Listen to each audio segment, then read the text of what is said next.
Hello and welcome to the Unofficial Maritime Wrestling Podcast. You can see us for once, joined by Hi everyone. Big Boss Corey. What's going on, boys? We're here. We're busy. We're doing something different. Let's have fun. Magic Man Jason. That's right, we're here. Episode 30.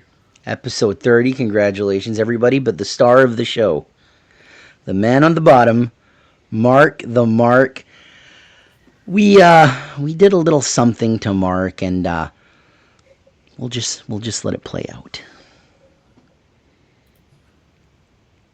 This is Mark the Mark from the Unofficial Maritime Wrestling Podcast. Unofficial! True. But I am here once again with LG. I know we've had our differences in the past. Yeah. My apologies. Yeah. I recognize how difficult it must be to be wearing that mask. Why don't you just shut up for a second, Mark? Yeah, things have been real difficult because you've been slandering me online. You've been making fun of me everywhere you go. And you know I'm getting real sick and tired of it. I'm wearing a mask. I'm going through this misery, so that means you are going to have to go through it with me. I got a little something for you, buddy.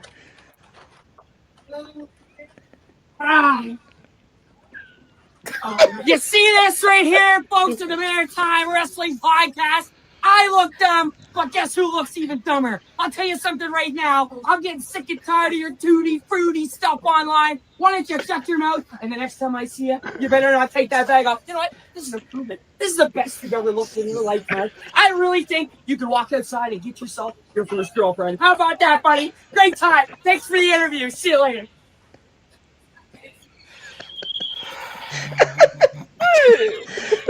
My God.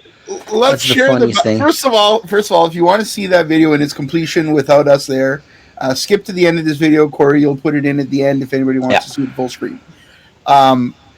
Corey, start with the backstory on this. Okay. So, IPW Game Over during intermission. Logan came out. And I just looked at Logan and I was like, are you going to be at IHW, September Surrender 20? He goes, yep, you damn right I am.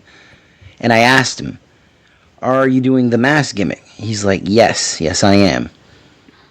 And I'm like, what if you put a paper bag over Mark's head? He goes, like a rib? I'm like, yes. And he goes, fucking right, that's gold. That's fucking gold. So it just ended there. So I told Corey and I told Jason, I'm like, we need to find a paper bag. He told me that night as I was taking pictures, and I went, oh my God, that's fucking amazing. I have to focus, and I just walked away. And I laughed the whole time I was walking away. And I had no idea what he was talking about because all I understood was Mark Logan bag. And I'm thinking, no idea what they're talking about. That can't be good. So, like, we needed to keep this, like, the only way this works is if Mark is in the dark. Because Mark is a trooper. Like, Mark, he's my favorite member of the podcast right now, even over me. Just because of that performance, like, him not knowing. And Logan, credit to Logan. So good. Worth his weight in gold. And it went better than I thought it could. Oh, yeah. Like, the part that always gets me is the end where Mark goes, hands up, hands down, and he looks directly in the camera, and Corey stops the video. Perfect. I screenshotted that, and I don't know what I'm going to do with it. I'm going to do something with it. I don't know what it is, though. Mark, how did you feel? Like you were clearly surprised. Like, your eyes got wide like saucers when you saw him reach into his pants. Yeah, I mean, it was different. I wasn't expecting him to pull out anything. Like, I didn't know what it was. I looked at it and I knew it was paper. It was brown and it was paper. And I was like, what is it? Like a sign or like, I don't know. And then he flicks off my head and I'm like, why is he flicking off my head? Like, what is he doing? Like, what? You don't know what he's going to do. Like, he's so very quick fast on it. Like, yeah, right? Quick-witted. Yeah, exactly. And I think that's why I enjoy working with him. Because you don't know what he's going to do. And I just go on the fly with it. I'm like, whatever, man, go for it. I don't care. I'll work with it, right? But yeah, that was special. That was different because I had to wait until it was done, take off the paper hat, and then just go and grab my knees and just laugh it out. Because that was the part for me that was like so like a moment for this podcast is as it's happening, you turn around. And Corey said there, 1/4 of the locker room was watching. No, half the locker room was watching because the people in the ring stopped doing what they were doing, and everybody was looking. Like Hunter Sampson was in the back watching. Boyce was watching. J.P. Sims was watching. Remy was right next to Corey watching. Like that moment right there for me was like, really appreciate IHW allowing us to do that because absolutely, just. Remy allowed us to interview him before the show. Remy got a little emotional. It's moments like that you're just honored that they allowed you to do that. So a big thank you to Remy. A big thank you to Kirk Obey. A big thank you to IHW. Here's to another 20 years of IHW. Yeah. I can tell you I knew it was gold. When I turned, Remy was next to me. I turned the other way, and Tracy was facing the wall, trying not to laugh. She was staring at the wall. I was like, this is good. We were driving. We left the arena, and we were driving home. I had the footage on my camera, or on my phone, so I told Tracy, can you text it to the group? And so she did. And then we were driving through Dieppe, and she starts playing it for her and Cheryl to watch. And I almost had to pull over because I started laughing again. And I was like, here's the one thing that I said, though. Here's the one thing that worries me. Now ribs are on the table. Yeah. Like, before, we were all safe. We were all a brotherhood. Now it's like nobody's safe again. Oh, what did I start? And I'm an easy target, too. I'm like the Cheryl of this group. We've been doing the hockey podcast for 2 seasons. We've done some wrestling stuff in the past. This podcast is on its 30th episode, so we're 30 weeks in, which is just mind-blowing. People thought you couldn't do maritime wrestling content every week and make it work. Bullshit. We made it work. We're at 30 weeks, and we're going to continue. We'll be at 52 weeks before we know it, and it'll only continue to grow from there, thanks to all these promotions, man. My hat's off to everybody for their willingness to work with us. But, man, star of the show, Mark the Mark, baby. Yep, absolutely. I remember when we first started, I was like, I knew that Corey always called me. Corey with an E used to always call me Mark the Mark. It was a little nickname that he came up with. I mean, let's face it, it's very original. I think I'm the only one up to now. But, I remember when we started, and I was like, am I going by Mark the Mark? Like, is that what you want? And it was like, absolutely. How else? So the reason it fits, like, I don't follow a lot of wrestling YouTubers anymore, but mid-2010s, like, there was a plethora of these YouTube channels, like What Culture Wrestling and Cultaholic and all these, and like a lot, like I remember What Culture Wrestling had Jack the Jobber and King Ross. And I remember Jack the Jobber was like, okay, that's a funny name. And I remember Mark the Mark. So you have Jack the Jobber to thank for that one. I suppose. That's right. Yeah. At least you're only a Mark and not a jobber. I mean, Mark the Mark took off pretty organically at the start of this podcast because one of our first interviews was LG. And he came into this StreamYard. If anybody doesn't know, we use StreamYard to record these. And our names are in the corner, as you just saw. And Corey, or Mark, Jesus, I can't talk. LG comes in and he goes, Mark the Mark, you okay if I shoot on you a little bit? And Mark was like, yeah, I'm fine with that. And then here we are. It was very organic, and it Miramichi happened, and then Riverview happened, and the bag. Exactly. The bag goes deep. Yeah. And my head's as deep as in the bag as that. So. Do you want to tell everybody what Logan autographed on your bag? That's right. Well, let me pull it out because it's right here. And I'm going to show you guys because that. So Mark, take a picture of it afterwards, and I'll put it in like right around here. Okay, so you wrote like a paragraph on here. Like It's nice. I didn't know he could write that much. I thought he was a nepo baby or something. Right? Here we go again. Got all his money from his dad or something. The feud continues. But yeah, it says, to Mark the Mark, this is the best you've ever been booked. Your bestie, the big bad LG, Logan Green. Like, how can you not love Logan Green? He's worth his weight in gold. Yeah, like he's so friggin' good. Him taking a loss means jack shit because he's over no matter what. At the end of the match, whether he wins, loses, or draws, people are talking about Logan Green. Yeah, he's his gimmick isn't about the wrestling; it's about the gimmick. And he's fantastic when he comes out. We all know he's a talker. He's unbelievable. He walks out, people are booing as soon as the curtains are open. And he, like I was saying earlier, he's quick-witted. So, like, somebody will chirp something in the crowd, and he has a comeback right away. Right away. He's the best. It's fantastic. Ask your wife about me. Like, so many quotes that he's done that he could put on a T-shirt. Like, easily. My God, yeah. 100%. And it's the thing as well. Like, I had brought a friend as well. I think it was to my first IHW show.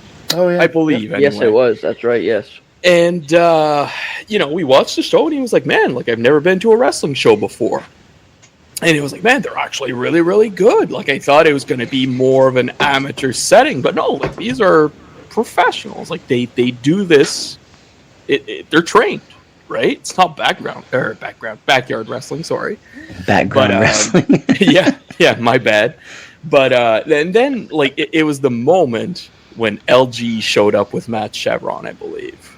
I think that was the event. Yeah. And it was the first, actually, fun fact, so that was the first time that Matt Chevron wrestled for IHW. I believe so, yeah. Yeah. So, at that time, he was completely oblivious to him. He was like, man... Like, after that match, he was like, man, I gotta go back. Like, I gotta go see LG perform. Like, specifically LG. So, can we say that LG is a draw? Probably. Well, Corey, isn't it you that said that Cheryl specifically went to IHW shows just to see LG? Yeah, she agreed to come to Miramichi with me because she wanted to see LG again. And it's not against anybody else in the locker room. I mean, we all go to see a bunch of the guys, but I think he brings that comedy that for some people that's what they want in wrestling. Yep. So yes, Mark, LG is a draw. Man, I hope if he makes it big, he brings me with him, and I can use like his personal whipping boy or something. Like somebody shows up with a mic and they're like, "Oh, can we get an interview?" No, not you. He interviews me. Then I thought I left you in the Maritimes. He has a paper bag on my head. Oh, there used to be a comic called The Mask Comic. Now we get the Mask Interviewer, so. Yeah, that's true. All right. Are you guys ready to get into this jam-packed weekend? Absolutely. As always. All right, we're going to start off with Canadian Grand Prix Wrestling Rebirth. On the VIP, Baron von Blackheart beat Tyler Vincent in a 2 out of 3 falls match. Cody Uno Ocho beat FKA. Matt Bullen returned, and he won a handicap match against Kyle Cruz and Sidewalk Sam.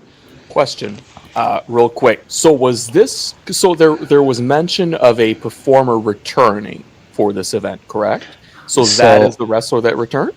Apparently so. I didn't clue into that one, but Matt Bullen. Right. And we'll get into Matt Bullen in a second. I'm just going to finish the rest of the card. Anthony Deuce Harlem beat The Preacher in a Stewiak street fight.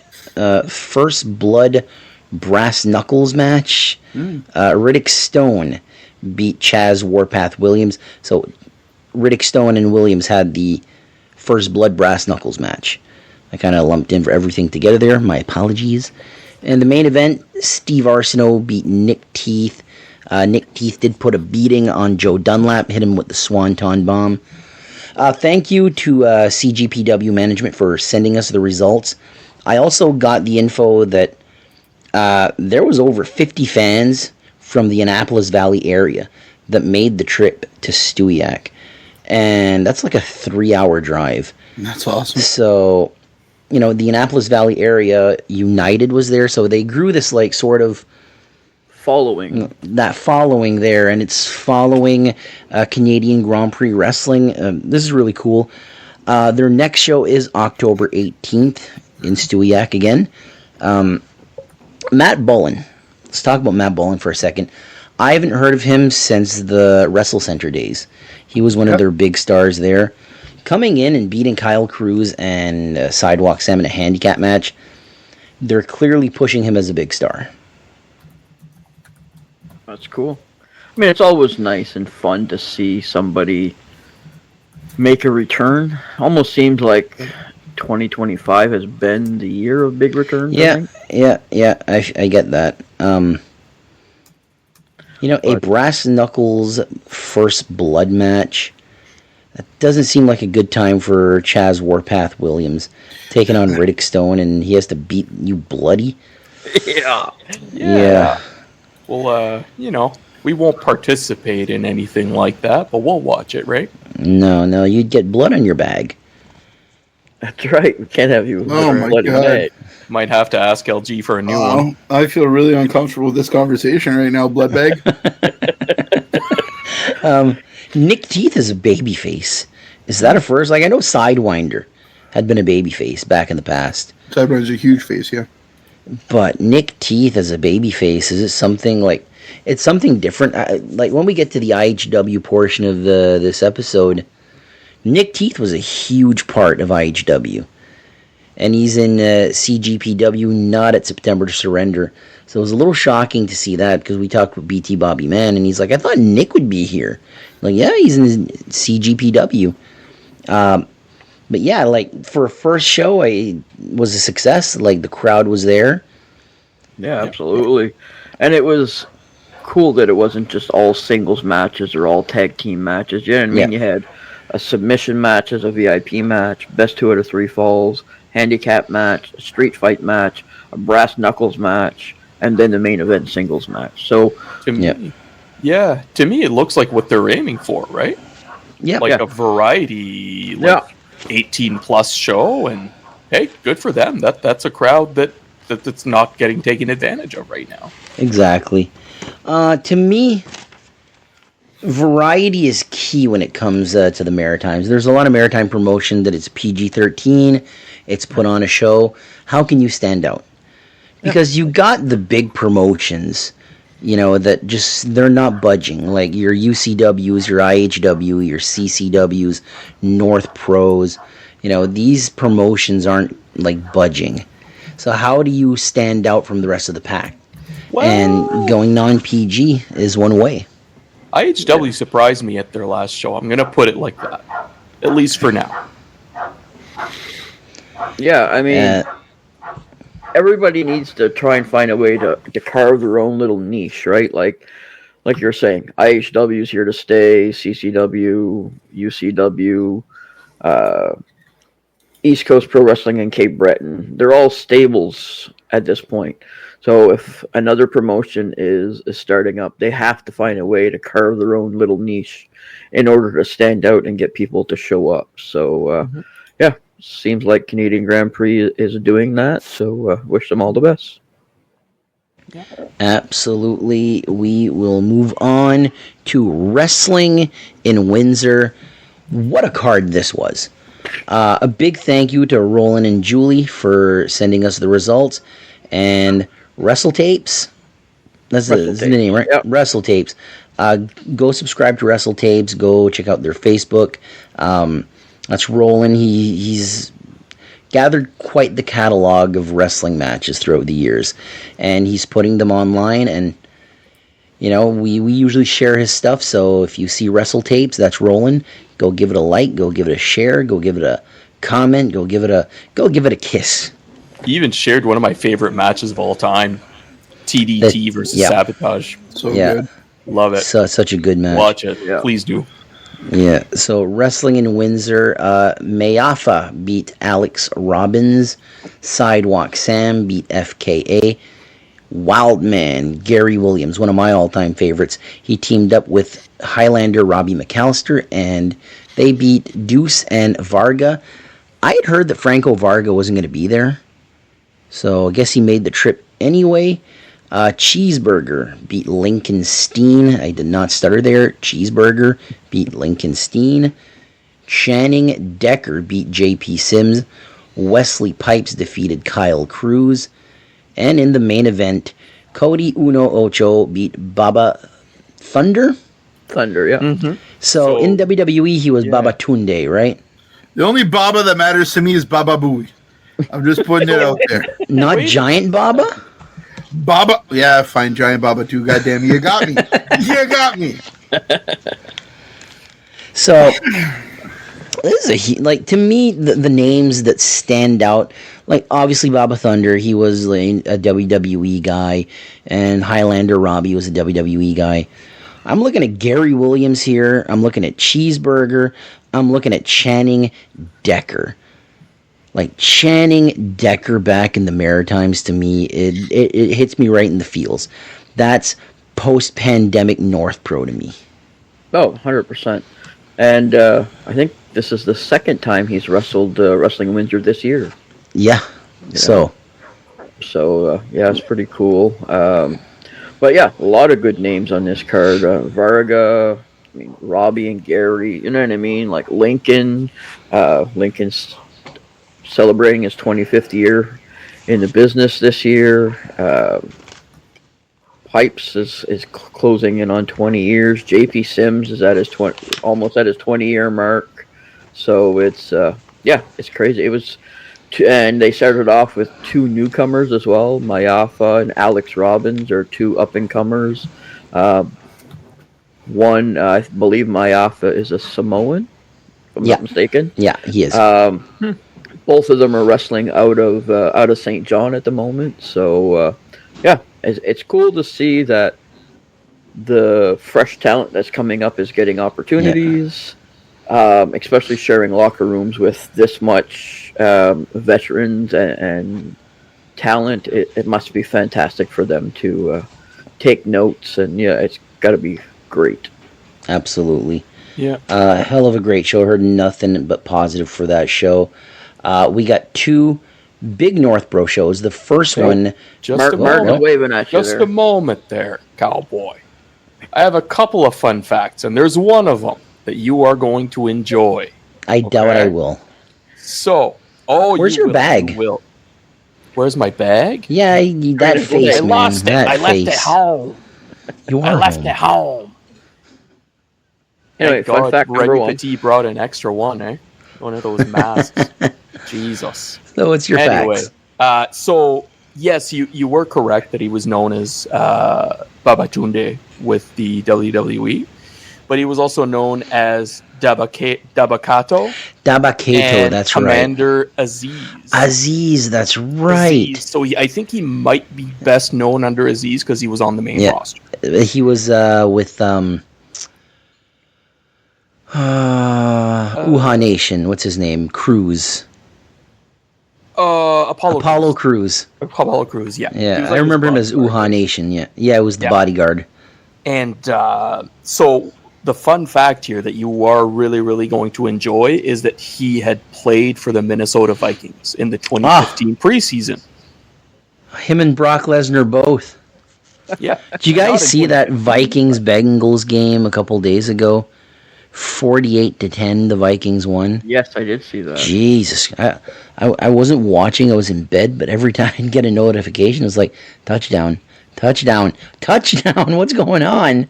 Like everybody's injured. We're not supposed to be winning. No, we're doing something right. Not as good as my Eagles, obviously, but Blech. I don't really want to talk about any of it. I know the Bears are real ankle breakers, so... I felt like you were waiting for me to comment on that. Fuck, did you see that bad ankle break? It's horrible.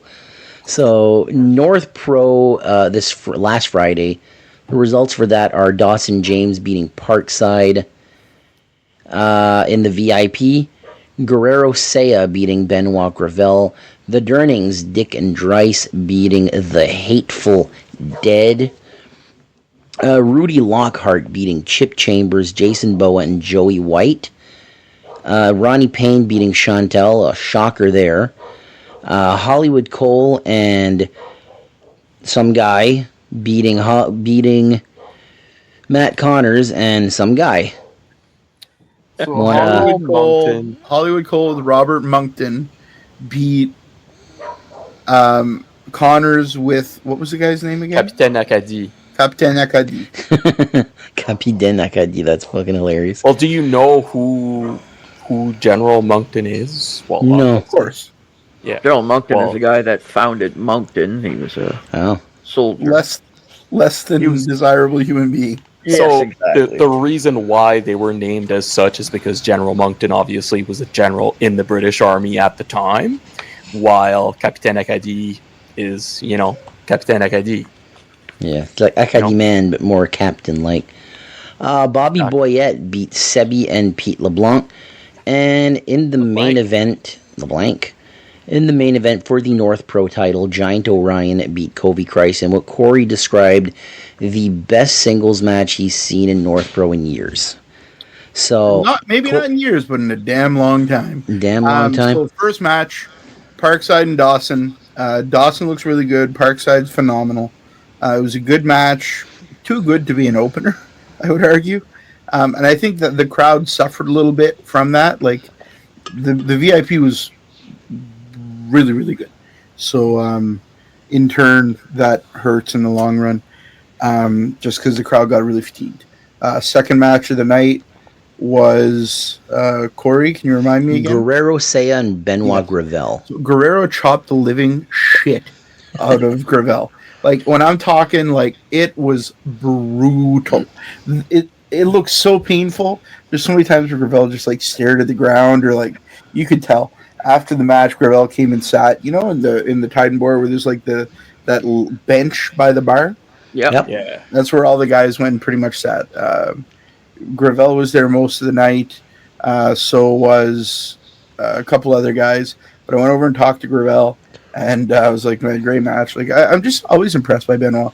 And he's like, yeah, didn't feel great, but thanks. And he just holds his chest.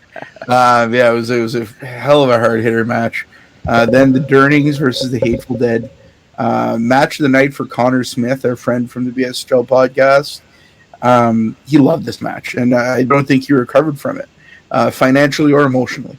It was a good match. They told a good story. The Durnings are so damn good, man. They finished this with timed dual split-legged moonsaults, and it was so good that Caleb asked me what that move was called afterwards.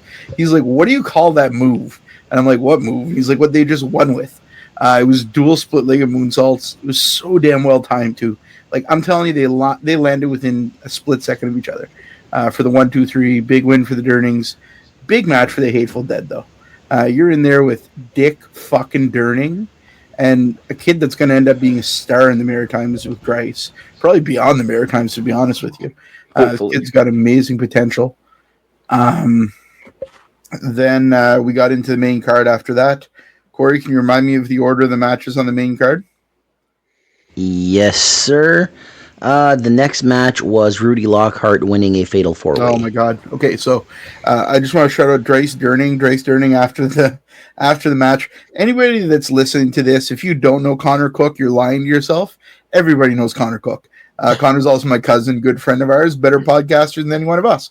And we love Connor. But Dryce pointed at Connor.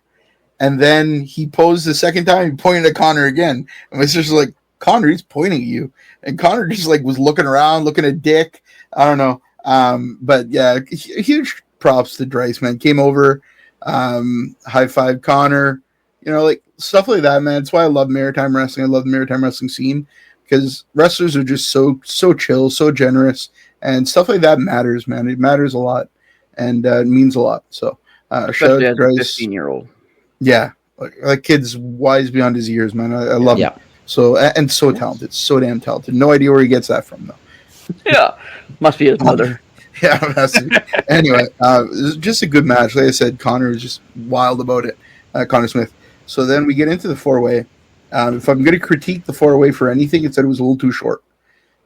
It was like these 4 guys that are stellar, right? Like this isn't like a decent match. This is fucking amazing. All right. They just sold everything. Crazy spot after crazy spot, over the ropes, through the ropes, all kinds of shit. I'm trying to record it, and Connor Cook's sitting in front of me, and he's got his phone up. And I'm like, God damn it, Connor, I want to get a couple clips here. So I get up and I run over to Boo Guy, Eddie, and by the time I got over there, the match finished. It was a very short match. I'd say maybe 7 to 10 minutes. It might have been 30, and I just enjoyed it that much. I'm not even sure. But I feel like it was a short match, and I wanted more of it. Rudy gets the win. Can't hold Rudy down, baby. I think makes sense that he gets this win. He's going to get his title shot again in the future. And then we carry on from there. What was the next match, Corey? Women's match. Ronnie Payne and Chantel. Ronnie Payne, the beginning of the best weekend of her fucking career. Nobody knew what was coming for Ronnie. Ronnie beat Chantal. Everybody was shocked, but this was a great match. The only thing I will say is that the VIP was banger, banger, banger, and then they started with the 4-way banger, and the crowd was beat. So the crowd reaction to this match wasn't great, but it was a very chanty crowd. You guys remember like North Pro at the Titan Boar? It's always like very, very into it, very chanty. North Pro. There was little dick chants, tiny dick chants. It was great. Like we had so much fun, but we were all a little flat for this match, that's for sure. And it was a damn good match. So Ronnie picks up a huge win here. This one leads into the Captain Moncton and all right, I know the rest of the card then. So Radio comes out, and they're recording a TV show. It's going to be coming up on Bell Community TV. Check that out whenever it airs. I'm sure it's going to be entertaining. We're sitting there. We didn't realize they were recording a TV show, right? We knew Radio was going to be there, but we didn't know. So we get there, and there's like this really fucking fancy camera, and it looks like New Hook's recording something. So we're like, okay, New Hook's recording some promo or something, whatever. We get in there. Pete LeBlanc was there, so waved to Pete LeBlanc, and then we went over to grab some food. We ate Titan Boar. Food was stellar. Food was so good. Anyway, so we go eat at the Titan Boar, go in. They come out, and Robert Moncton, and that's how the show started. Robert Moncton came out and cut a promo with Hollywood Cole, and they did this like, oh, who's going to be with who? So Cole's there, and Robert Moncton walks over and chooses to be with Cole. So anybody that doesn't know the history on Robert Moncton, you can look it up. Then we had Captain Akadi teaming up with Connors, and it was just, a good match. So it started Connors versus Cole. They tagged in 2 members of Radio really quick. Those guys did like a little stare off and a little thing. It was really not much. They tagged back in Cole and Connors, and everybody I think thought, oh, well, fuck, we've all seen this before. Guys that aren't wrestlers are not going to do much. Then they tagged back in later on, and they're like, there was like a scoop slam, and there was like some shit. And it was good. Like, it was fun. They pushed one of the rows back in the Titan Board because there was like phenomenal looking video equipment and lighting and sound guys. Like, it was a very nice setup. And props to North Pro for thinking outside the box and doing this. It was a good match. Robert Moncton ends up picking up the win with Hollywood Cole, and then it leads right into the intermission. But first, Radio gets up there and does Jacuzzi.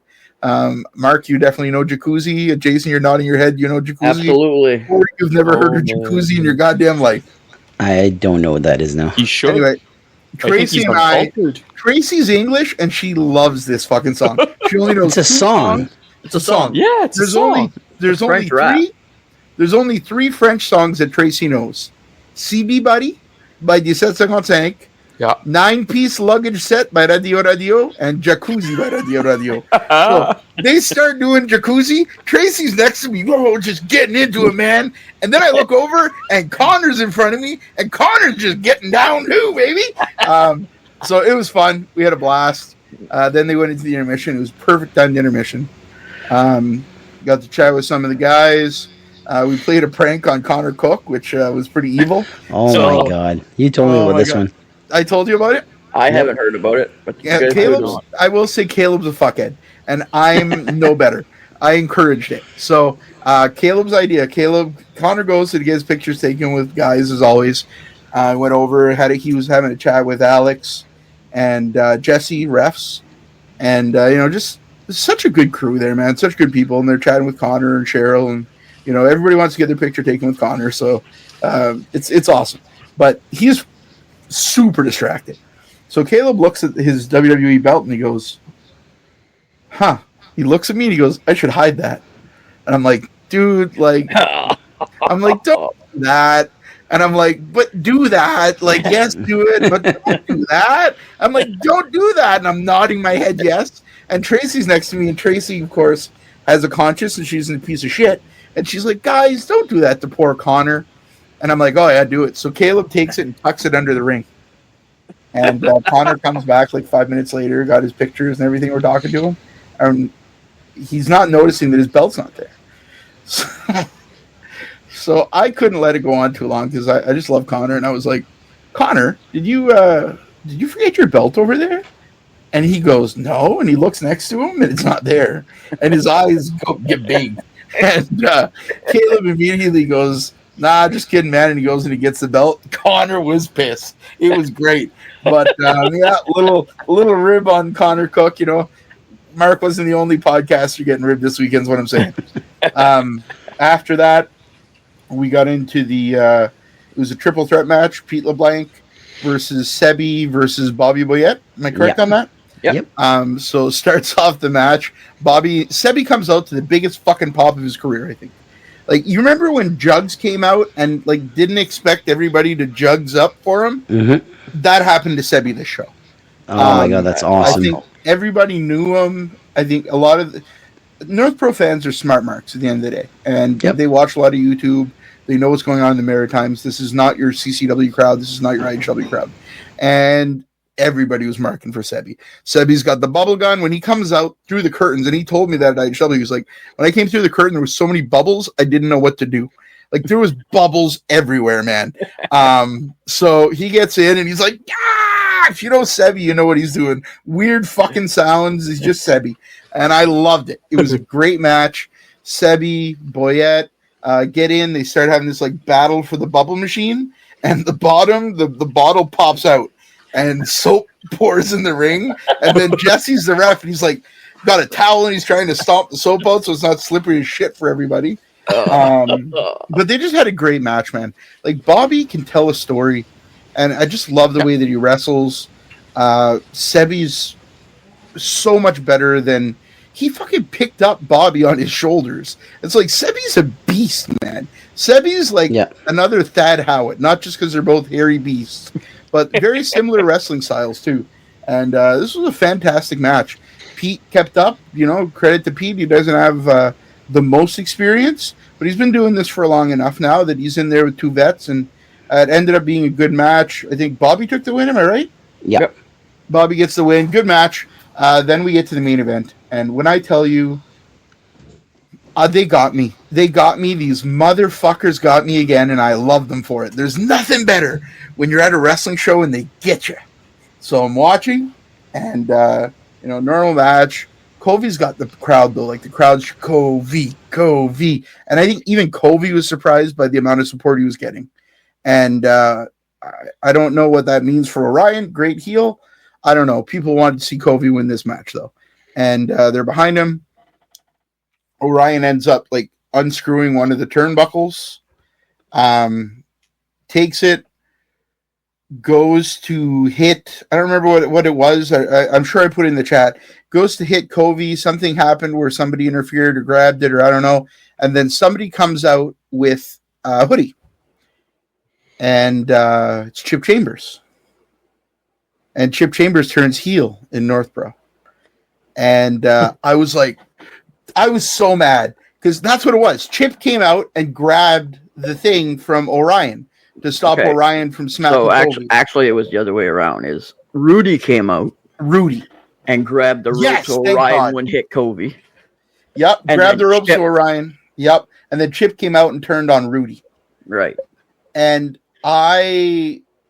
he came out with his hoodie up like he did in IHW, and he turns on Rudy, and we're like, who is that? Who is that? And then he takes off his fucking hood, and I was like, not again, Chip! And I'm literally screaming, Chip, damn you, Chip, damn you, Chip!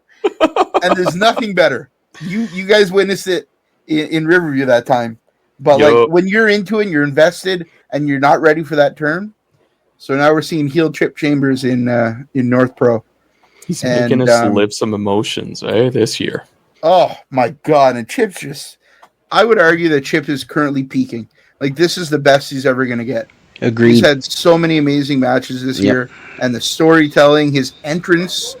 I just love the guy, man. But he fucking got me again, the little bastard, with his fucking hoodie. And credit to him. I love it. And that's twice this year he's gotten you. Yo, you fucking right, it's twice this year, but that's how invested I get in the stupid wrestling shows. God dang it. Wouldn't change it. Orion ends up picking up the win despite Covey battling. And the crowd was, by the end, everybody was exhausted. I mean, there was a point where it was a 1, 2, and everybody thought it was a 3 and Covey kicked out. The crowd erupted. Everybody jumped to their feet. Caleb was in front of me, and Caleb was like, holy shit. And after the show, Caleb was like, this is the best match I've ever seen in my life, and it's not even close. Like, Caleb was invested. Dude only comes to these shows originally just because he was Connor's drive, and he wanted to see Connor enjoy maritime wrestling. But now you guys are all turning Caleb into a wrestling fan. It's a beautiful thing, right? Absolutely. Credit to all these workers, credit to everybody. And this was New Hook and Connor's proving that they can run the book.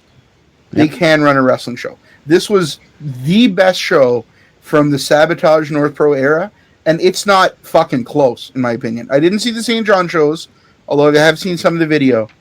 But as far as Moncton goes, this was by far the best show. I know their podcast is going to have representation at the next show as well.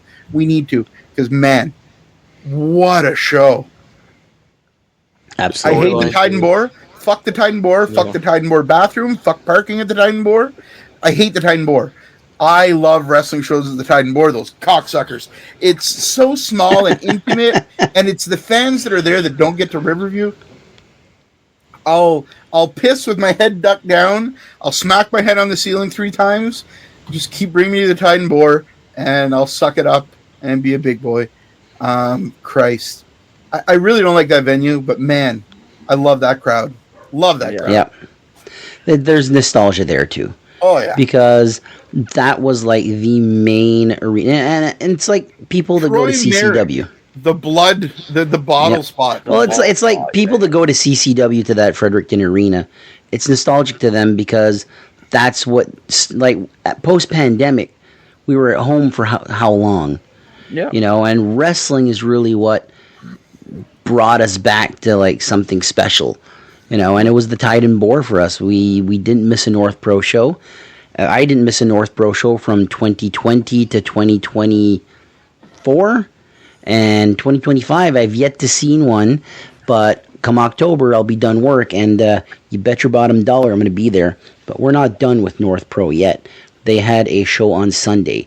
North Pro goes country. Yeehaw! Jesus, Corey's dad's going to be at that one. He was probably there. Yep. Midnight Fire probably opened it up. Yeah. I don't know what that is. My dad's band. He has another band? Jeez, I didn't know that. Don't tell him that. We have to drive with him at hockey games. Results here. Rudy Lockhart beat Kobe Christ, Jason Boa, Parkside, and Dryce Durning in a 5-way match. Ronnie Payne and Chantel beat Ryan Denham. So the story with this one is there was a double pin. So Chantel and Ronnie Payne both pin Ryan Denham. Chantel then grabs the mic and says, Ronnie, me and you ain't done. This is far from over. So that rivalry is not over in North Pro. After that, Dick Durning beat Bobby Boyette in what I can just imagine was a fantastic match. Sabotage beat Ricky Mortis and Pete LeBlanc. And for the North Pro Heavyweight Championship, the Undisputed Championship, Giant Orion beat Dawson James. So when you told me, I don't remember who it was, if it was Mark or Jason or maybe it was Corey, you told me Dawson James is getting the next title shot. I understood that he was getting the next title shot in Moncton. So this was for this country show. Yeah. So, and Dawson's not there yet. He will be soon enough. Like, this is experience, though. A taste of the main event. Again, let's not forget, he main evented with Dick Durning a few months ago. What's the future of Dawson James in North Pro? Because I feel like Dawson wrestles a lot of places. But really, like, UCW's had a tag title reign there. I mean, he currently still has a tag title reign, right? And I think that's the only title he's held so far. And he's another one like LG, like Caden, like Chevron, like Zane, that's due for a title, a singles title. I talk to you guys, we always fantasy book. We're sitting in a car and we're going to some place, whatever, and we're fantasy booking or whatever. And I mentioned, that NSPW Maritime title is pretty much on ice right now. We haven't seen Alex Silva.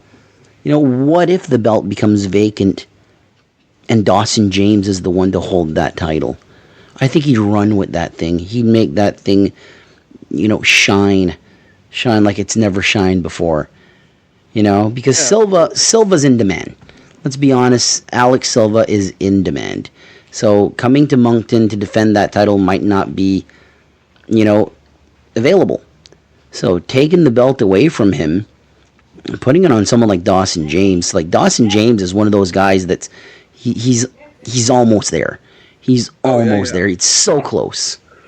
Yeah, and speaking of Dawson, at the Tide and Boar show, Corey didn't Parkside invite him to find a couple buddies to go for that? You're muted, Corey. I just said, oh, fuck, off mic. Parkside invited Dawson. He said, I'm the Trios champion at Pro Wrestling Ontario. How about you find a couple friends and come to Ontario? They named the date of the show sometime in October. So it looks like Dawson's going to be making a road trip. Corey, you could not have done that louder. Let's all just make some noise with Corey. There we go. Good job, Corey. I'm an asshole. I was thirsty. You sure were. I think that's a great opportunity for Dawson James. Don't know who he's going to choose to bring with him. Some would say probably Sabotage, maybe the Newfoundland World Order. Who knows? But I'm looking forward to seeing what comes out of it because, man, Parkside, keep bringing these guys to the Maritimes, by the way. I just want to say, bring them all. Anybody from Pro Wrestling Ontario, keep booking them. My God, these guys are talented. I haven't seen Parkside live. I've seen video of him online. Oh, when they put the picture on Facebook that Parkside was coming back, I was just scrolling on my phone and I just see his picture. And I go, cool, Nick Strong is going back to North Pro. He looks just like Nick Strong. He looks exactly like Nick Strong. He's taller and skinnier, but I can see the comparison. Same facial hair, same haircut, like same face. Like that's my immediate thought, and I almost sent to the group chat, Nick Strong back to North Pro. That's pretty cool. And then I'm like, let me double check this, and then said Parkside, and I go, oh, I'm a dumb fuck. So yeah, no, I Johnny DeLuca's one that I haven't seen live. I know he came for a Dave Boyce show not long ago, but yeah, North Pro. We mentioned it a few times, a number of times actually. There were growing pains with North Pro, and those growing pains are slowly going away in a very positive way. I can't wait. I can't wait to make it to a North Pro show. It's something that was at the time of our lives at one point, and it went away this year for me, just because it never materialized for me. Scheduling conflicts that happened. Like the only show that I had tickets for was in January, and my car wouldn't start. So right after a storm too, and then after that, every show that they've done was either in St. John, or I was working. And I begged them on the podcast, do a show in July. Well, they did in St. John. Ask and you shall receive. We're going to move on now to IHW, who had their own mini tour here. 3 big shows. The Amherst show, we've got the results, sort of. Some. Big thank you to Caden for helping me out with this one. Happy anniversary to Caden and his beautiful bride. Yeah. The furry flamingo. What? The furry flamingo. The furry flamingo. I love Caden. He's a good man. Good man. Don't care what You're the only one that does. That's fine. I hear he's in with the mafia with the Italians, so I ain't getting close to that guy. I mean, I love pasta, so. So first matchup, Fantana beat Caden. Yeah, you laugh. Great match. That's the thing, though. Fantana and Caden, it's always a good match. Yeah, like they've been wrestling since the XWA days. Like they know each other like in and out. Cody Diener beat Big Bad LG Logan Green. Kerry Killam. Kerry Killam made the trip, and he beat Starchild. Rugged Rick Owens beat the Ultimate Male Main Valentine, baby. The Ultimate Male Zane Valentine, the male Valentine, yeah. Zane Valentine. Oh yeah. Look at those slats. And Chris Charters retained the IHW Heavyweight Championship over Kirk Obey. Now I say retained. Chris Charters is a heel everywhere else but Riverview. Yep. So did he retain by losing by disqualification, by a count out, or did he win? Like I'm not sure on that. Caden knew some of the results, but you try and remember the results while you're trying to focus on your match. So yeah. The Miramichi show that happened. Actually, no, we're not going to do the Miramichi show. We're going to go in order. There we go. We're going to go in order. And we're going to talk about September to Surrender 20, which honestly is contender right now for show of the year. This was an unbelievable show. Before the show, we got to interview Remy Petit. Probably one of the proudest things this podcast has done. Just Remy getting emotional. 20 years of IHW. Very proud about that. A huge VIP. 3 matches on the VIP. First match, Pretty in Pink, Caden, the Port City's finest himself, and the Italian man himself, Johnny Fugazi. I say Fugazi. Shane will call him Fugazi. Gassi. Johnny Fugazi, one of 2 people on this card, or 3 people on this card from the original September to Surrender. Yep. Oh, wow. They beat El Fuego Dragon and Starchild. El Fuego Dragon got a pretty sizable pop. Yeah. People still remember. They love El Fuego Dragon. Dragon and Starchild as a tag. By the way, Starchild, his new gear, unbelievable. Really love that new gear. That's a tag team that, like, the Dragon Child, the Star Dragons. Let's make that tag team official. If we got tag belts coming, let's make that official. Other match on the VIP, Rugged Rick Owens beat Bad Thad Howitt. And the Ring Breaker, Karma Rain, beat Fiona. Fiona's from England, correct? Yep. That's correct, yep. One thing about Karma Rain getting the win here, it sets up an immediate challenger for the next match. The IHW women's title was on the line. Ronnie Payne gets the upset win over Madison Miles with Mr. David A. Boyce. If you tell me you saw this one coming, you're lying. No one saw Ronnie win this match. And as the match is going on, I'm like, this could happen. This makes sense. It's September to Surrender. No one sees it coming. And lo and behold, Ronnie Payne gets the win. Yeah, and it was a great match.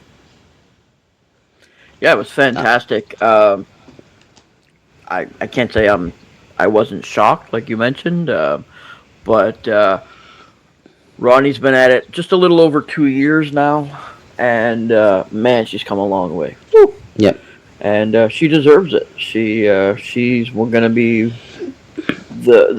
she's gonna be the face of women's wrestling coming up. You know what I mean? You've got to start with the people that have been in it. Like, I mean, Chantal's been in it a while. Madison's been in it a long time, but they're not going to be in it forever, right? So yep. The funny part for this match is Corey's reaction when Ronnie is like so excited and the finishing spot's coming. She's going for her face buster finishing move, and she's just like trying to clear everything so to get to that spot, and she kicks the belt out of the ring and the belt flies and it falls right on the ground, and Corey goes, that poor belt.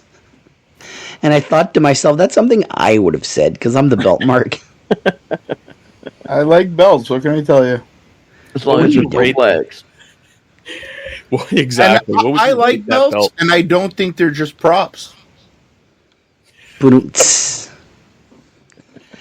next matchup, Bobby Boyette beat Logan Green. Comedy Gold here. Logan Green comes out without a mask. And he's being Logan Green. And I think it confused people at first. Because they were like, did they drop it? And then you look at Shano, and Shano's like, oh, where's the mask? Like, he's like very animated with his hands. Like, isn't he supposed to have a mask? So immediately they're like, oh, okay, I get it now. It's an angle. Yeah. So then the referee's like, you have to put the mask on. You lost the match with Fantana. You have to wear the mask for the rest of the year. And he's like, I forgot it at home. I don't have it. And Remy Petit comes out, and he's like, don't worry, I got you covered. And he pulls out this pink mask, and he said, I even bedazzled it for you. And on the side had ELG, LG, the Luchador LG. Like this LG. was... Yeah, so... Yeah. This was a fantastic match. Bobby Boyette comes out like a house of fire. As soon as his music hits, like there's this old anime, the abridged anime series. It was about Helsing, so this vampire anime, and abridged basically means like they overdub it into comedy, and the main character is called Alucard, and he pops out of a wall in the abridged version and goes, Hey, do you want to see a dead body? And it's like so quick. And the way that Bobby Boyette popped through that curtain, I thought, hey, kids, want to see a dead body? So, had to mention that. Bobby Boyette did an old BT Bobby Man spot with Chris Charters. So, there's this old match. It's on YouTube. I believe it's like the old IGW TV shows like Unleashed or... What was it, Corey? Uncharted or something? Uncharted, something like that. And I think it was like their pilot episode. It's like an hour or something. And there's BT Bobby Man versus Canadian Idol.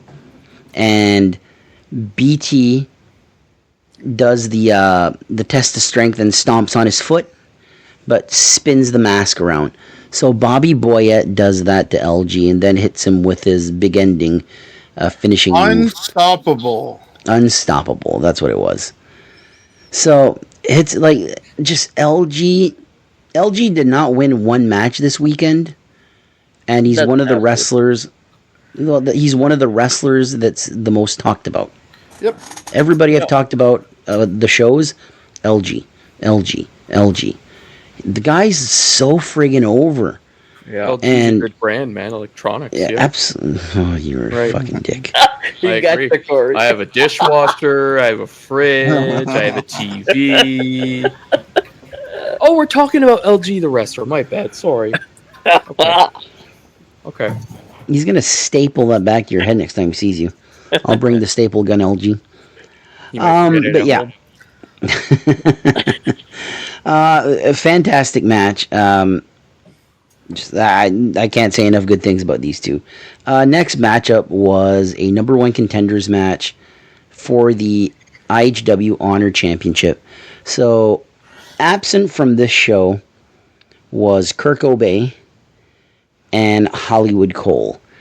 They were a little busy in Toronto. They basically had a spot with AEW on pay-per-view. If you haven't seen the picture, if you haven't seen the pictures online, we're super proud for our Maritime boys. And, just it's awesome to see our guys in AEW and in WWE, and love it. The number one contenders match saw Fantana beat Matt Chevron. Chevron, obviously, one of my favorites, took a drop kick in the corner. Like, he's sitting in the corner. Fantana goes up while holding the top rope and comes down with a drop kick. And I talked with Chevron after. He was like, there's no fucking way I'm lifting up my hands. So he ate one of the foots right in the mouth. Oh, yeah. And I'm standing there with BT Bobby Man. So BT made it to the show, September Surrender 20, had to be there. So he's talking about something and then stops. And he's like looking. And then he turns to me and his son Seth and he goes, anybody else find that kick was a little stiff? And I laughed so hard because he like stopped for things like, whoa, shit, what's going on here? Great match as usual. Chevron, the Restaguchi Cup champion. I just want to say oh my god. The first time that we ever do like video interviews where you see everybody, and I don't have to. It was an honor to interview Matt Chevron, but the fucker got me. If you watch the interview, he says Rusty Gucci. I'm dead. I'm immediately dead. Corey's behind the camera. He's holding his face, trying not to laugh, and I'm looking. It was great. Like, I loved it. I'm trying not to look at Chevron, so I look at Corey, and it's worse there. Yeah. So I'm like, fucked either way. That old heel thing, like you don't know how to pronounce this town. Restaguchi, and then Charlo. Like, I fucking loved it. It's just, it's Chevron. It works. Yeah. Fucking Beldoon, eh? Beldoon. It's a great the part that made me laugh is like, Lit Prestige. I own that place. But Fantana. Like, who else but Fantana could take the belt from Hollywood Cole? Like, what ready babyface is there? Like, the most over babyface right now, like, there's only two that I can think of right now that could take that honor title from Cole. It's either Fantana or Rugged Rick Owens. I think Julian. Oh, really? Kirk Obey. Kirk Obey's turning heel, though. It's such a shitty belt for a face to hold, though. So you got to find like somebody that's going to hold it for 2 months and drop it. It's a heel belt. It has to be. Just honor title, so good. Yeah. But yeah, I like either Fantana or Rugged Rick Owens to like do the like Cole right now. He could be one of those challengers for the IGW heavyweight title. Oh yeah, like he's good enough. Yeah. He's good enough that he doesn't need the secondary belt. I mean, another babyface too. I mean, if he makes the switch, could be Hunter Sampson as well. He, as a heel, he would be a great honor champion as well. Yeah, I really like Hunter Sampson. We're going to talk about Hunter Sampson right now. Cody Deaner beat Horsepower Hunter Sampson in a very good match. The crowd was so hot for this one. Chanting DDT, a move that hasn't been kicked out of in 15 years. That's right. 15 years, nobody's kicked out of the DDT. What's so special about this DDT? Cody Deaner does it. That's right. There you go. That's it. A great match. Yeah, I think it was one of my favorite of the night. Yeah, being honest. It's funny because I find that we've been picking the Hunter Sampson match as our favorite match lately, and I think it just shows how good he's getting. Like, he's good. He's really getting good. He's becoming great. Yeah, absolutely. Yeah, I think there's a steady build. He started off, I mean, mean, he was green. He started off as a rookie and stuff, and trying to find his place. He had it with a tag team with his brother, but since Tommy Lee's no longer wrestling, I think he struggled a little bit to find his footing as a singles wrestler. But he's getting better and better. His in-ring skills are fantastic, and getting good on the mic as well. Cutting really good promos. Grabbed the mic at the IHW show, had some words to say. He's not flailing around, not and ohing, and not really sure what to say. It's flowing out naturally. Yeah, I really, really, really like where he's going. I think he's going to be a champion, not only in Loop Prestige, but 2026, I think, is going to be Hunter's year. I agree. I'm going to mention something about the BSHL right now. Oh boy. Hunter has a unique look. Not everybody looks like Hunter Sampson. Like, when you see Hunter Sampson, he could be 100 miles away. If you see a little bit of him, you know it's Hunter Sampson. He reminds me of Luke Williams, who played for the Peninsula, who's this tall guy, doesn't even look like he can skate, but he's one of the best players in the league. And Hunter Sampson's that right now for me. He looks like someone, okay, then you see him wrestle and you're like, oh, okay, I'm enjoying this. And he's just getting better and better and better. We had the Horsepower Kid there as well, security and training. That's right. I just noticed, the kid was sitting there. It was Sierra Stone's kid, right? Yeah. He was just sitting there, and then all of a sudden I look and he's in a full singlet, and I'm like, when did that happen? Like, the match has only been on for like 2 minutes. Yeah. But a great match. Cody Deaner put over Horsepower big time, and he said that Horsepower Hunter Sampson would be a champion in IHW in the very near future, and I second those words.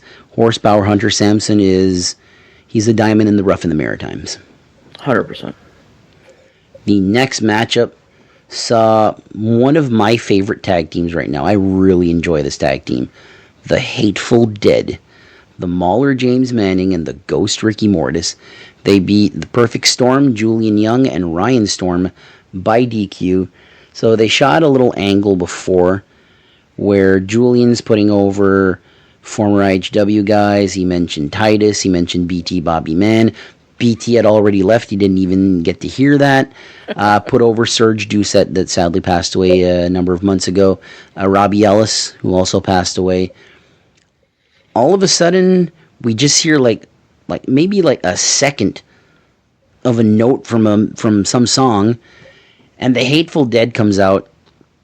This tag team, the Mauler James Manning is another one that has a unique look. Like, you look at his facial hair. Who was it? Was it Butcher or Blade? It was the Butcher, right, in AEW? He had the crazy facial hair. It reminds me of that. It reminds me of Ox Baker. He just has this incredible look, and Ricky Mortis just adds to that. Another one that just has an incredible look. What adds to that incredible look is they can really, really work well as a tag team. Two phenomenal wrestlers. You're in there with Ryan Storm and Julian Young. Mauler has this cane, this metal cane that he brings with him, and they did the demolition spot. They held Ryan Storm on Mauler's knee, and the Ghost Ricky Mortis came off the second rope with the cane. Ryan Storm, blood everywhere. Yeah. It was quite the blood fest for a while. There was a good part of the match. We didn't even think that Ryan Storm was going to wrestle. So I'm going to say this: Jason doesn't often get caught, where he's like, "Oh no, oh no, oh no." There's this one point where Ryan Storm is on the floor, and when we say he's bleeding, blood is squirting out of his head. I don't know what happened, but Jason just comes up to me and he goes, I think he went too deep. There's way too much blood.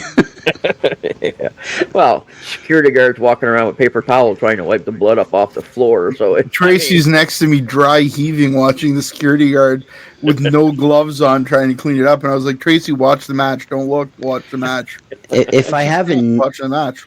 if I have a nitpick for this match and a few other matches, is they should tell that security guard to like not get involved in the matches, because he's wiping blood off the floor, off the dirty floor that people are walking in their dirty boots and sneakers and all that, and he's wiping the blood off, and then he's going to Ryan Storm and handing him the paper for him to wipe his cut forehead with. It's like, go in the corner and do your job. You're not a part of the show. You're security. Like, that's my only nitpick, is that security guard really thought he was a superstar. One thing about this match, I wish the Hateful Dead would have won by a pinfall. Because if tag belts are coming, and let's just say this is the rematch, the Hateful Dead ain't getting the win next time. Down the line, absolutely. They're future tag team champions in IHW. I have no doubts about it. The first champions has to be Julian and Ryan Storm. Now, we also said that about the women's title. We did say Madison Miles has to be the first champion. We don't know anything. Let's be honest. Yeah. We know nothing. But, I enjoyed this match. I wish the Hateful Dead would have got a pinfall or a submission, not a DQ win. But this is far from over. I got to interview the Hateful Dead after the show. Scary dudes. Scary dudes. The shot that Ricky Mortis took to the head by the kendo stick. Yep. That was a loud pop. He got hit hard, so yeah, it was pretty cool. Yeah, a great match. This led into our main event for the IHW Heavyweight Championship. Hardway Chris Charters beat JP Sims, Covey Christ, and Chip Chambers. Chip Chambers came out to a new theme song. And I don't know, like, the song was cool, the song was great, I enjoyed everything about it. It's the crowd reaction. I'm not sure how I feel about the crowd reaction, because to me, it's like the crowd didn't know how to react. But at the same time, there was something about, like, there was this tension. Like, why Chip, why? Yeah. You know what I mean? I think that's part of the build as well. The whole fans are not sure what the hell's going on, because Chip is kind of like, he attacked Chris last show. Why did he attack Chris? I'm sick and tired of not knowing what Chip's doing. I'll tell you right now. I've had enough of that shit. It's funny, though, because, like, we'll talk about what happened. A lot of people don't know that something happened after the show. Oh, yeah, we'll talk about it in a second here. But, it was just completely opposite than his normal entrance, right? Normal entrance, his music pops, he runs out, he looks like the Flash. You can't get a picture of him even if you wanted to, because he's running so fast. Slow now, and just looks like he's not even sure in himself on what's going on in his own mind. Methodical. Very methodical. Yeah, methodical, almost like a psychotic break almost. Yeah. The wheels are turning, there's kind of like a gloss in his eyes. New entrance song, really good. It's the stripped back vocal version of Just Pretend by Bad Omens. Really, really good song. I love where he's going. I can't wait to see what he develops this into. This match here, easily going to be another contender for match of the year. Yeah, agreed. Absolutely. Here's something. We were sitting by the entrance. Yep. So the table spot happened literally on the other side. So the ring's in front of us. I did not know that. I knew Charters was on the table. I had to go back and watch. Charters pulled Boyce on top of him. Mm-hmm. Boyce took the brunt of that. Yeah. Dave Boyce worth his weight in gold. 2 different suits. One was the same suit, but one was red for his Madison Miles match. And while he's in the ring, he's like jumping up and down, and he's swinging the belt back and forth, and he's so good. He's got the Boyce bucks. No, yeah. And they go flying, and he's like grabbing them, and like, that's worth a lot of money. And for this match, taking this spot, like Chip jumped off the top rope. Like, he went high and dropped right on double tables and on Boyce and Charters. What a phenomenal match this was. I thought for sure, me and Corey had this conversation last night, actually. I thought for sure that Dave Boyce was turning on JP Sims. Yep. I thought Boyce was going to turn on Sims and join Chip Chambers. And when Boyce came into the ring at the end of the match with the briefcase, he's all like disoriented because he just got the elbow drop through the table. I thought for sure he was going to pretend like he's going to hit Chip and whack JP. No, he hit Chip Chambers with the briefcase. Chambers turned into the Ultimate Warrior for a second and just chased Dave Boyce to the back. Immediately, Chris Charters catches him up in his Uranagi, pins JP Sims, gets the win. Chip gets to the ring just as the count of 3 happens, and you see Chip, there's something broke in his mind. He is not okay. Staring at each other. Just staring at each other. So it's building up to something else. I was really hoping for a Chip Chambers win here. But it's like Corey explained to me, it's happening. It's the slow burn. Mm-hmm. So the show ends. Everybody, like, Covey goes to the side. And here's where I'll give a lot of credit to IHW. They built this angle on sound alone. 100%. So we get up, and I'm deaf most of the time. What? But when I hear something, boom, I'm hearing something. And I'm hearing, what the hell are you doing? Why did you do that? Clearly it's Remy Petit. And he is screaming at the top of his lungs so that the crowd can hear it. Like, I was talking with Roland this afternoon, and I was like, did you stick around till the end? He's like, no, as soon as the show was over. Like, there was a post-show angle. And he goes, I don't know that. So they did record it. Sebi was back there. Sebi did the camera work. Another guy worth his weight in gold. Sebi, fucking love him. Yeah. So Covey goes to the side, and Covey's basically the one, like, he's coming over and he's like, what's going on? I'm hearing all this commotion. And Covey's the one that pulls back the curtain.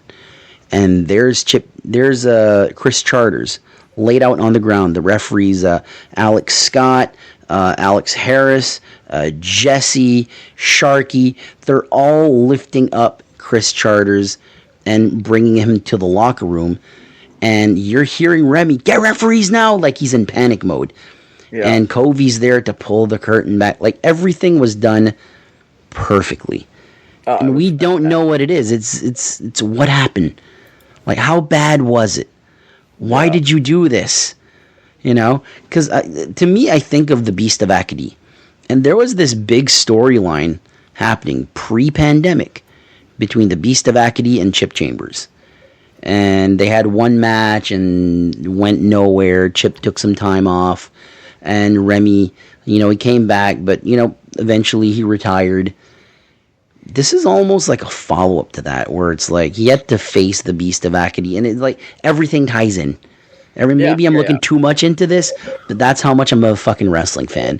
Well, yes and no, because when we interviewed Kirk not long ago, he said that the Charters title reign, or for him winning the title, was a 2-year storyline.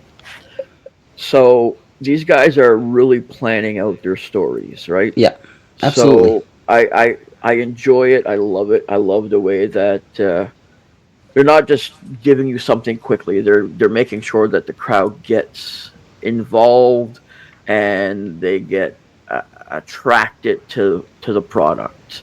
So it's I love it. I can't wait to see where it goes from here for sure. Once I am done work, Moncton to Miramichi shows, I ain't missing one. Whether you guys are there or not, I'll be at these shows. They have announced a few shows for Miramichi still, and I think there's a good 4 or 5 shows to come between North Pro and IHW. A few things I want to talk about. We got a chance to talk with Razormouth. Razormouth does such a good job. Oh. And I talked with him at the end of the night, and he's talking about his grandparents and got a little emotional because, he's just like us. He started just like us. I remember Dylan the Villain and his YouTube channels. I was a real big fan of his back then. I remember the first time ever meeting him, and I mentioned, like, I'm doing a podcast and all that. And he's like, oh, cool, very kind, very nice and all that. But, you got 1,000 people that say we're going to do something. 9 times out of 10, it falls in the water and drowns. Yeah, 100%. And now being, friendly with Dylan, it's pretty cool. Like, it's pretty damn cool. Yeah, absolutely.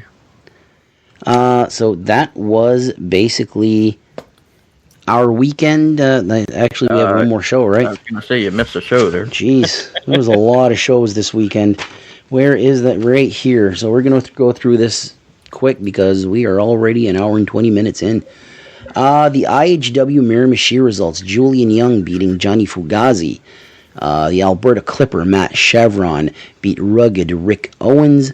Cody Diener beat the Northern Star Kirk Obey. Shane Butterlove and Hunter Sampson beat Logan Green and Shano. For the IHW heavyweight title, Chris Charters beat Fantana. Kirk Obey interfered at the end of this match.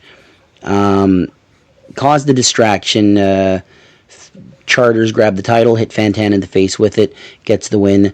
Butterlove and Hunter Sampson come out to make the save, but Charters and Obey get the upper hand. Cody Diener makes the save, and Miramichi show has been announced for November 8th. Charters and Obey versus Butterlove and Hunter Sampson. That's the match that's going to be there. Kirk Obey got to face Cody Diener this time. Another victim to the DDT. Yeah.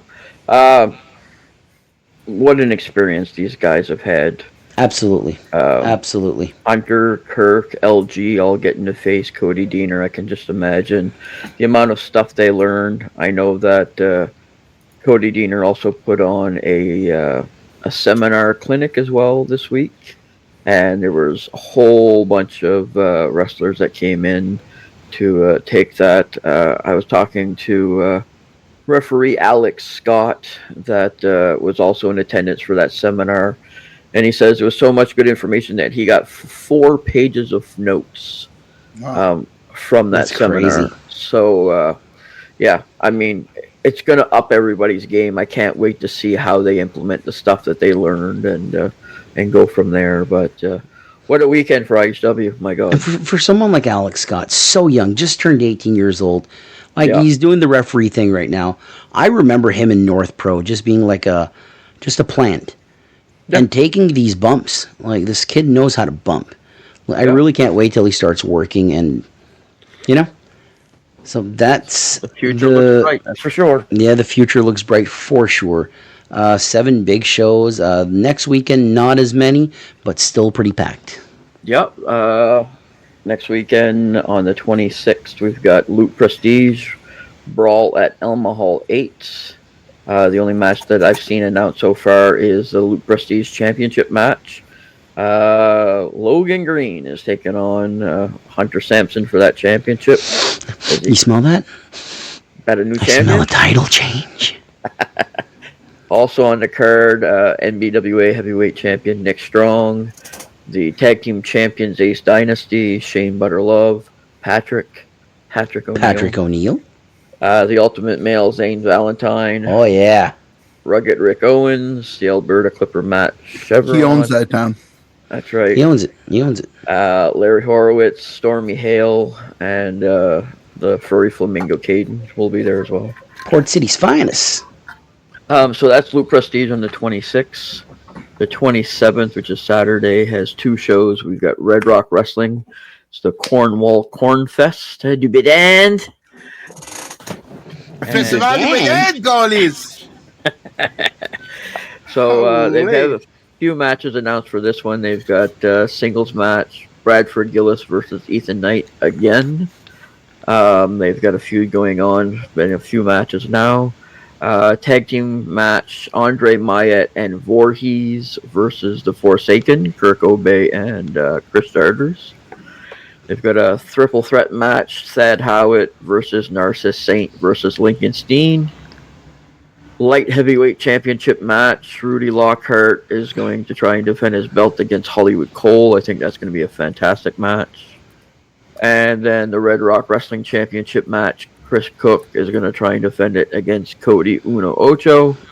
So that's Red Rock on Saturday. Also on Saturday, CCW Clash 38 Strong is in session at the Capital Exhibition Center, Fredericton. VIP match announced. Anthony Deuce Harlem is debuting for CCW.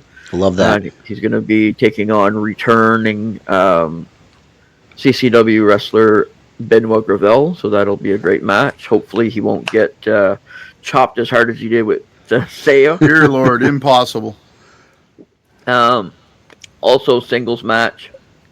Patrick O'Neill is going to be taking on Port City's finest Caden. Also on the card, they've got listed here is Rugged Rick Owens, Horsepower Hunter Sampson, the Ultimate Male Zane Valentine, the Alberta Clippers Matt Chevron, Pat Persuasi, NBWA Tag Team Champions Ace Dynasty, the future Matt Strong, Scott Lee Cruz, Stormy Hale, and there's also another CCW debut of Shiloh, plus many more. So that is on Saturday. And then on Sunday, the NBWA Mayhem in Minto 3. No matches have been announced, but Rick Owens, Hunter Sampson, current tag team champions are going to be there. Ace Dynasty, Butter Love, Matt Strong, Big Bad LG, and the River Valley champion, Kerry Killam, as well as more. So 4 big shows this weekend as well. So if you're anywheres in New Brunswick, Nova Scotia, PEI, there's all kinds to see. Absolutely, gotta love it. It's like Corey said. Who said that you can't do a weekly podcast on maritime wrestling? 30 episodes here. Here's to a million more. Well, Whoa. All right, our fan question of the week. Before we go into that, Mark the Mark had to leave. So we're doing a 3-way match right now. We're down to 3. We're markless. Yeah, he's still sitting here. He's got a bag on his head. He can't talk. No, okay. There you go. This question comes from a gentleman from Mexico City, Mexico.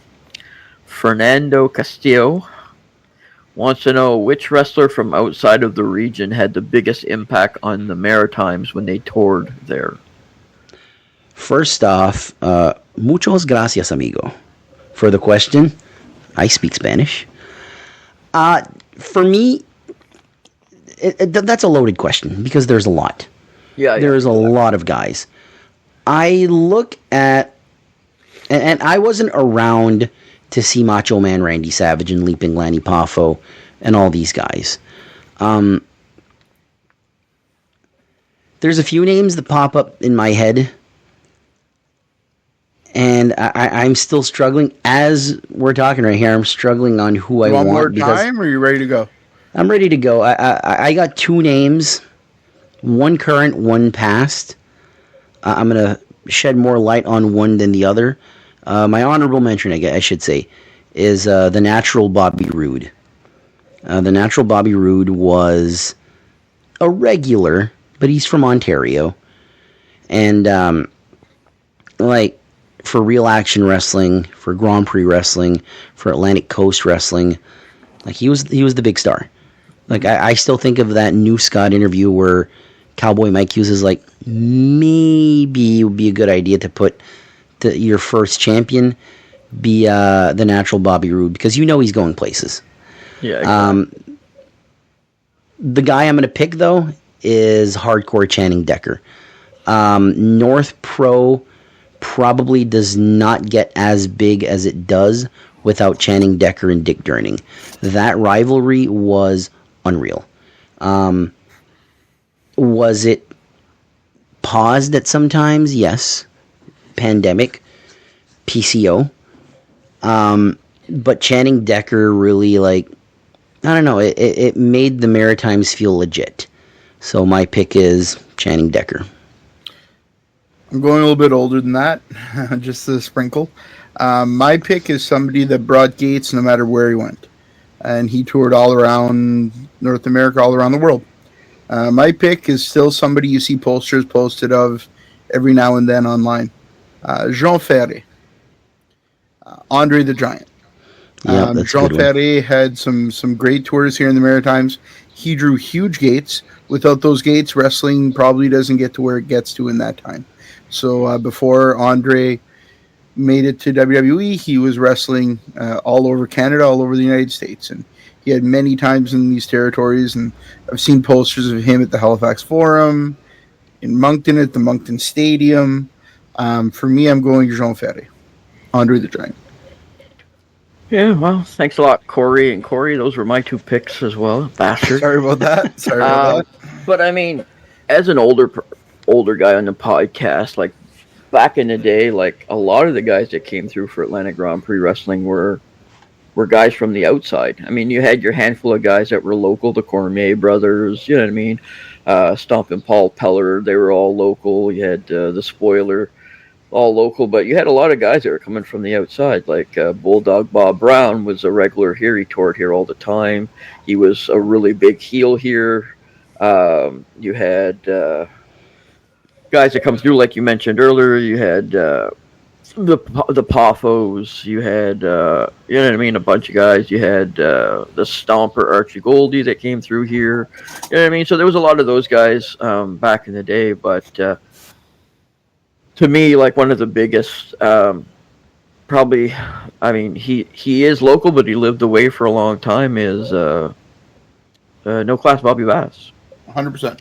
Yep. He has done so much for maritime wrestling. He was, he's lived in Ontario for a long time. He's worked the U.S. He's worked all over the place. He's been to Japan, but he made an impact here in the Maritimes. He's the reason that he's the reason that guys today like LG.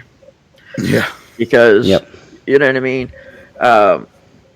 Bobby would come out. He didn't have to wrestle. He just started talking and shitting on people. And it's the exact same thing that LG is doing now, but it happened in the 70s and 80s back then.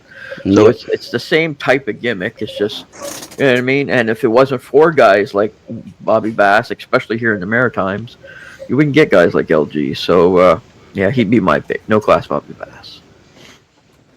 Well, we're going to predict that Mark's pick was Giant Orion because he's 20 feet tall and, you know. So Exactly. Mark's pick is the Sunsetter LG because he flies in for all these shows, right? There you go. There you go. Exactly. So, our intro this week, obviously, was the Big Bad LG and Mark the Mark. Again, 30 episodes. Thank you so much for your support, everybody. We in a week we get around 100 viewers, sometimes more, but we always get to that 110, 120 views, which is not all YouTube channels that can get to that. The old podcast certainly didn't get to that, so we really appreciate all the support. Yeah, I got an email today actually from a fan. He added me on Facebook. He's been listening to the podcast. If you're listening to this, Lucas, thanks for the email today. Yeah, he was talking about the IHW show. He was there on Saturday. He said he would have come over and said hi, but he didn't know what we looked like. So it's a good thing that we got look for the ugliest guys in the crowd. Exactly, but yeah, so. Yeah, it's just cool to interact with guys that listen and the fans and the talent that support us as well. Like, to me, it's the talent. Without the talent supporting us, it goes nowhere. I sent a message to Justin Newhook today to see if I could get the results for the country show, and I shit you not, 30 seconds later, I had the results. Yeah, that's cool. That's cool. So, really appreciate everybody. Really appreciate you two. Really appreciate Mark. So like I said at the beginning, Mark's my favorite now. That's legendary, and it's not even a week old. Too. There you go. Corey, who's your favorite? We're going Mark again. You can watch that interview again at the end of this episode. We're going to go show it full screen for anybody that wants to watch it. So with that being said, thank you both for being here. Thank you to Mark for being here for part of the episode anyway. And we will see you in 7 days. Until then, take care, guys. This is Mark the Mark from the Unofficial Maritime Wrestling Podcast. Unofficial. True. But I am here once again with LG. I know we've had our differences in the past. Yeah. You know, my apologies. Yeah. I recognize how difficult it must be to be wearing that mask. Why don't you just shut up for a second, Mark? Yeah, things have been real difficult because you've been slandering me online. You've been making fun of me everywhere you go. And you know I'm getting real sick and tired of it. I'm wearing a mask. I'm going through this misery. So that means you are going to have to go through it with me. I got a little something for you, buddy.